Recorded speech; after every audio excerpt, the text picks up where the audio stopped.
जरा सोचिए, आप एक अनजान कमरे में फंस जाएं जहां अजीबोगरीब चीजें हो रही हों और बाहर निकलने का कोई रास्ता है नहीं। कुछ ऐसा ही होता है हमारी आज की कहानी में। कहानी की शुरुआत में हम एक बड़ा सा सफेद कमरा देखते हैं जिसमें एक जापानी आदमी लेटा हुआ था। अचानक से जब उसकी आंख खुली तो खुद को इस बड़े से खाली कमरे में देखकर वो थोड़ा घबरा गया। कुछ देर बाद वो इधर उधर देखने लगा। जब वो एक दीवार के पास गया तो उसने देखा कि दीवार से कुछ बाहर निकला हुआ था। थोड़ी जांच करने के बाद जब उसने उस अजीब सी चीज के सिरे को दबाया तो उसने देखा कि दीवारों से हजारों बेबी एंजल्स बाहर निकलने लगे, पर थोड़ी ही देर में वो सब वापस दीवार के अंदर चले गए।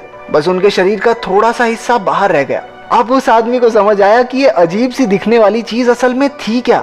एक आवाज हमें बताती है कि जिंदगी के इस दौर को सीखना कहते हैं। उस बटन की सच्चाई जानने के बाद वो आदमी अपनी उंगली सूंघने लगा। उसने खूब शोर मचाया कि अगर कोई आसपास हो तो उसकी मदद करे, लेकिन जब उसे कोई जवाब नहीं मिला तो वो एक के बाद एक अलग अलग बटन्स को दबाने लगा। हर एक बटन से नई नई चीजें कमरे में गिरने लगती। कभी टूथब्रश निकल आता तो कभी एक बड़ा सा गुलदस्ता। उसने हिसाब लगाया कि एक बटन को दबाने से एक पर्टिकुलर चीज ही बाहर आती थी। उसने अपनी इस थ्योरी को टेस्ट करने के लिए एक ही बटन को बार बार दबाकर चॉपस्टिक्स का ढेर लगा दिया, लेकिन अगले बटन को दबाते ही एक शॉपिंग कार्ट तेजी से निकला और जोर से उसके पैर पर लगा, जिसकी वजह से वो दर्द में चिल्लाने लगा। जब उसने अगले बटन को दबाया तो वो ट्रांसफॉर्म होकर एक बच्चे के पिछवाड़े में बदल जाता है जिसने उसके मुंह पे पात दिया। इसके बाद उसने अलग अलग बटनों को दबा दबा कर ढेर सारी चीजें इकट्ठा कर ली। जब वो एक बॉल से खेल रहा था तो वो जाकर एक बटन पर लगी जिससे सुशी नाम की एक लजीज जापानी डिश बाहर आई। वो खुश था क्योंकि उसे वाकई में बहुत भूख लगी थी। वो सोच रहा था कि सुशी के साथ साथ सोया सॉस भी मिल जाए तो मजा आ जाएगा, पर उसके बार बार बटन दबाने के बाद भी हर बार सिर्फ सुशी ही निकलती, तो वो चुपचाप जो मिला है खाने लगा। खाना खत्म हो जाने के बाद जब उसने और मंगवाने के लिए फिर से बटन दबाया तो अब की बार सोया सॉस की एक बोतल उसके सामने आ गई। उसने गुस्से में बोतल को दूर फेंक दिया कि जब जरूरत थी तब तो आई नहीं। हाँ, अगला बटन दबाने पर उसे 3D चश्मे मिले। चश्मे पहनकर उसे एक बेबी एंजल अपने बटन की तरफ इशारा करता हुआ दिखने लगा। ये देखकर वो बहुत खुश हो गया क्योंकि उसे लगा कि मैंने तो कमरे का रहस्य सुलझा लिया है। लेकिन बटन दबाने पर एक काउंटडाउन शुरू हो गया जिसके आखिर में दीवार से एक बहुत बड़ा पिछवाड़ा बाहर आया और उसने उसके मुंह पे पात दिया। थोड़े और बटन्स दबाने के बाद उसे एक किताब मिली जो उसे काफी मजेदार लगी। कुछ घंटों में उसने उसके 5 पार्ट पढ़ डाले, लेकिन जब उसने छठी किताब पढ़ने के लिए बटन दबाया तो 7वीं किताब बाहर आई। परेशान होकर उसने दूसरा बटन दबाया, लेकिन उसमें से भी 8वीं और 9वीं किताब ही निकली। किताब की चाह में उसने एक और बटन को दबाया, तभी उसे अपने पीछे एक दरवाजा दिखाई पड़ा। वो उसे देखकर बड़ा खुश हुआ कि आखिरकार अब वो बाहर निकल सकता है, लेकिन अपनी इसी एक्साइटमेंट में वो यही भूल गया कि आखिर वो बटन था कौन सा। तो वो ऐसे ही कोई भी बटन दबाने लगा। पहला बटन दबाने से एक अफ्रीकन आदमी एक दीवार से दूसरी की तरफ भागते हुए गया। दूसरे वाले से उसके सर पर पानी गिरने लगा, लेकिन आखिरकार तीसरी बार में दरवाजा खुल गया। पर वो जैसे ही बटन को छोड़कर उस दरवाजे की तरफ जाने लगता, वो दरवाजा बंद हो जाता। कुछ देर ट्राई करने के बाद वो समझ गया कि जब तक बटन दबा रहेगा तभी तक दरवाजा खुला रहेगा। वो रनिंग पोजीशन लेकर उस बटन पर खड़ा हो गया ताकि जल्दी से दरवाजे तक पहुंच जाए, लेकिन इससे पहले कि वो वहां पहुंचता दरवाजा बंद हो गया। इसके बाद उसने बहुत से अतरंगी तरीके अपनाए, लेकिन किसी ने भी काम नहीं किया। उसने शॉपिंग कार्ट पर बैठकर भी जल्दी से दरवाजे तक पहुंचने की कोशिश की, लेकिन सब बेकार। इसके बाद उसने अपना दिमाग लगाया और एक गुलदस्ता उस बटन पर रख दिया, लेकिन वो इतना भारी नहीं था कि उसे दबाए रख सके, तो अब उसे गुलदस्ते को भरना होगा। उसने पानी वाला बटन दबाकर उसमें पानी डालने की कोशिश की, लेकिन पानी उसके शरीर के अलावा कहीं गिरता ही नहीं था। फिर उसने दिमाग लड़ाकर गुलदस्ते को सुशी से भर दिया। वो बड़ी मुश्किल से उसे वहां लेकर गया, लेकिन उसने गलती से वो गुलदस्ता एक दूसरे बटन पर रख दिया, जिसके बाद वो अफ्रीकन आदमी भागता हुआ आया और उससे टकराने की वजह से गुलदस्ता भी टूट गया। वो गुस्से और फ्रस्ट्रेशन में चिल्लाने लगा। उसने कुछ और छोटे मोटे पैंतरे लगाए, लेकिन दरवाजा हर बार उसके पहुंचने से पहले ही बंद हो जाता। फिर गलती से एक बटन दबाने पर एक रस्सी नीचे आई।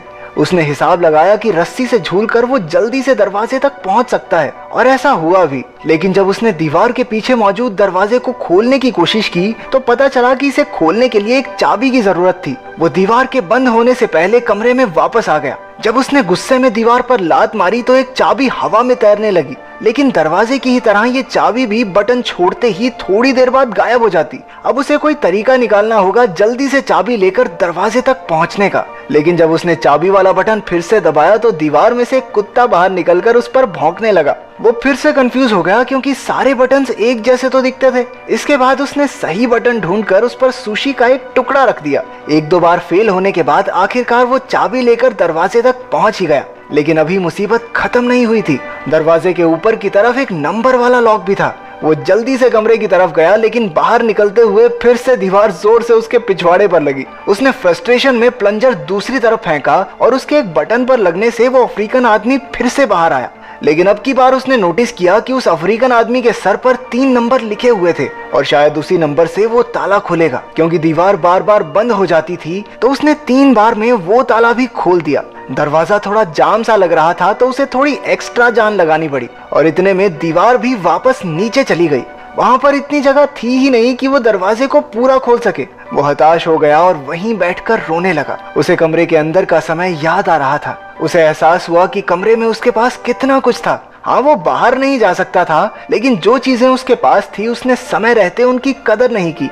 अचानक अपनी बाईं ओर से उसे हवा का झोंका महसूस हुआ। वो उस नकली दीवार को खोलकर बाहर की तरफ भागा। वो पूरी जगह बिल्कुल एक जैसी थी। ऐसा लग रहा था मानो वो एक ही जगह पर भाग रहा हो। भागते भागते वो एक दूसरे कमरे में पहुंचा जहां रोशनी थोड़ी कम थी। उसके अंदर आते ही दरवाजा बंद हो गया। एक आवाज हमें बताती है कि जिंदगी के इस पड़ाव को प्रैक्टिस कहते हैं। उधर मेक्सिको के एक शहर में एक छोटे बच्चे एंटोनियो का परिवार काफी परेशान था। उसके पिता एस्कारगॉट मैन नाम के एक रेसलर हैं। आज उसका एक मैच है जिसकी वजह से वो काफी अजीब सा व्यवहार कर रहा था। उसकी पत्नी सोच रही थी कि क्योंकि उसका विरोधी काफी जवान है इसलिए वो थोड़ा डरा हुआ होगा। लेकिन एंटोनियो के दादा ने कहा, तुम लोग देखना, एक्सपीरियंस के सामने जवानी का जोश ठंडा पड़ जाएगा। हाँ। इसके बाद एस्कारगॉट मैन जल्दी से स्टेडियम पहुंचकर तैयार हो गया और मैच से पहले भगवान का ध्यान किया। उधर स्कूल में बच्चे एंटोनियो का मजाक उड़ा रहे थे क्योंकि वो सच में मान रहा था कि उसके पापा जीत जाएंगे।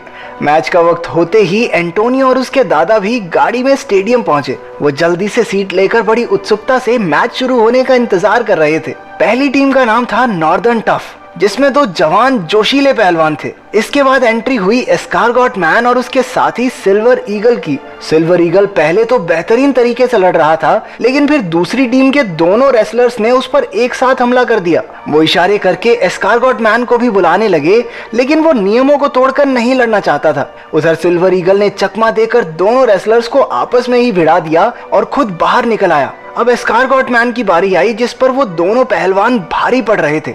उनमें से एक उसके सर पर कुर्सी मारने ही वाला था कि कमरे में बंद उस जापानी आदमी ने एक बटन दबा दिया, जिससे एस्कारगॉट मैन की गर्दन अचानक से लंबी हो गई और उसने दोनों पहलवानों को सर मारकर एक ही बार में नॉकआउट कर दिया। लेकिन उधर कमरे में तो कुछ भी नहीं हुआ, इसलिए वो बार बार उसी बटन को दबाने लगा। इसी चक्कर में एस्कारगॉट मैन ने अपने साथी सिल्वर ईगल, रेफरी और अपने बेटे एंटोनियो तक को सर मार के नॉकआउट कर दिया। इसके बाद वो पागलों की तरह अपने सर से घंटी बजाने लगा। कमरे में उस आदमी ने अलग अलग बटन्स दबाने शुरू कर दिए। किसी बटन से एक सिंगर के मुंह से गाते हुए आग निकलने लगी तो किसी बटन से रशिया के एक जादूगर का जादू फेल हो गया। तीसरा बटन दबाने पर चाइना में एक आदमी अपने ही कुत्तों पर भौंकने लगा। उस आदमी ने देखा कि पिछले कमरे की तरह इस कमरे में छत नहीं थी, बल्कि ऊपर से रोशनी आ रही थी जिसमें एंजल्स उड़ रहे थे।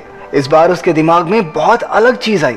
उसने बटन्स को दबाने की बजाय उन्हें पकड़कर ऊपर चढ़ना शुरू कर दिया। वो कामयाब रहा और हर बटन के दबने से दुनिया के अलग अलग कोनों में कमाल की चीजें होने लगी। कहीं फूल खिलते तो कहीं कोई हाथी फिसल जाता। जैसे जैसे वो ऊपर जाता गया तो कहीं टोस्ट बनने लगे तो कहीं इंसान चांद तक पहुंच गए। जब तक वो ऊपर पहुंचा उसकी दाढ़ी और बाल बहुत बढ़ चुके थे। अब उसे दीवार पकड़ने की जरूरत नहीं थी, वो भी बाकी एंजल्स की तरह हवा में उड़ता जा रहा था। एक आवाज हमें बताती है कि उसने अब भगवान का दर्जा पा लिया है और अब पूरी दुनिया उसके हिसाब से चलेगी।